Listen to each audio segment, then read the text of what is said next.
What's up everybody, Brody here with Sew Yeah Quilting. Today we are taking it back to the basics with a simple bear paw quilt. Now guys, you can do these in stunning colors like this one right here. Do like a fall theme, you can do it in batiks, that's gonna be the example I'm gonna show you, or you can do it in Christmas and just about anything else. Let's have some fun and get to it. So the bear paw block is very simple. You only need 2 sets of half square triangles per individual paw, and then obviously you're gonna need 8 for the entire set here. So I'm gonna start out, I have everything pre-cut and set aside here. All of the cutting instructions, as always, are down in the description below in the pattern.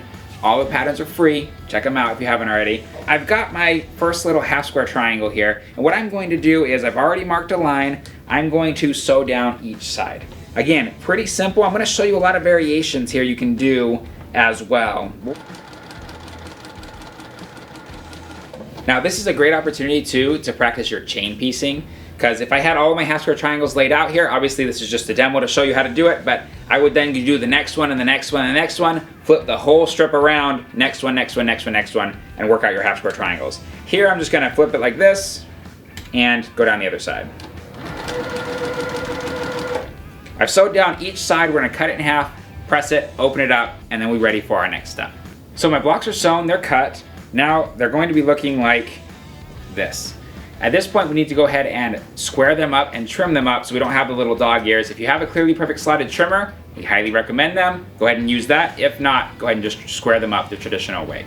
Now that I have our half square triangles ready, what we're gonna do is we're gonna start constructing our blocks. Now, as you can see, pretty simple block construction. The cool thing about this is that you can change the look based on your center little 4 patch here, the colors of that. You can change it based on how you do your half square triangles going around.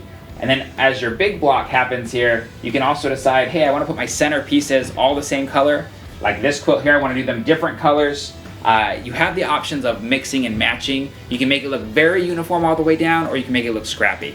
I personally like it a little more scrappy looking like this, but again, to each your own. If you want to do it where you have it more uniform, you can do it more ombre going down, do it your way. So I have my half square triangles right here, and I have my center 4 patch pieces. Now what I'm gonna do is I'm gonna start by building out from the 4 patch. So I'm gonna take one of these. Again, all the sizes for these are already done for you down in the description below. You got the pattern there. The way that I remember to do it is my background, which is my lighter color, is always gonna be on the outside of the block. So I'm gonna start that way. And then I need one more for another background piece for right here. I've got this ready. I'm gonna sew this block together, and I'm gonna show you how to get your larger block together after that. Let's get to it. So I've started sewing this together, and the biggest thing is to make sure that as you're chain piecing, you don't get confused, because all of a sudden you'll cut it all up and be like, oh man, I messed something up. So lay it down, double check, make sure things are how you want them, and then just start sewing away.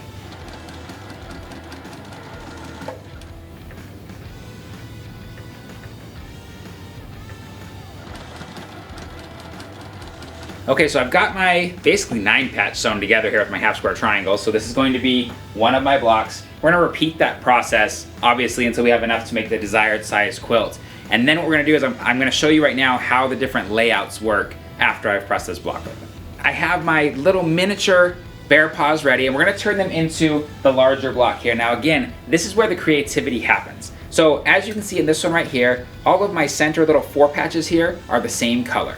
And also my half square triangles are the same color going around. If you want to do it a little different than that, you can then go ahead and make it scrappy. So you can see all 4 of these are different colors, all 4 of these are different colors. Make it your own. And what I'm gonna do is I'm gonna sew this block to the center sashing to the bottom block, top sashing, middle sashing, bottom sashing, same thing on this side, and then sew my rows together. One last variation you can do is all the center blocks here on this one are all different colors, okay? Same with our sashings here. You can make those the same color, make it more uniform. You could make these blocks the same and all of your centers different, where it gives it just a little bit of variation and a much more uniform look. However you want to do it, it's up to you. I'm gonna sew these together, I'm gonna show you what the finished block looks like, and then we're gonna be able to see all of the options that you have.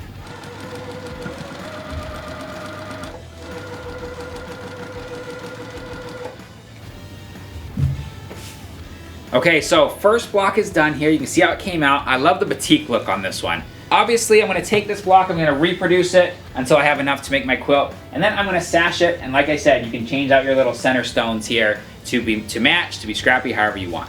Now guys, thank you so much for joining us. As always, the products used in this video are down, linked in the description below, as well as the pattern.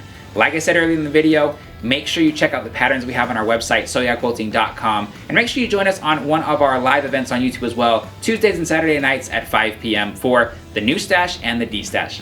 Thank you so much for joining us. My name is Brody, as always, teaching you how to sew like a pro. We'll see you next time.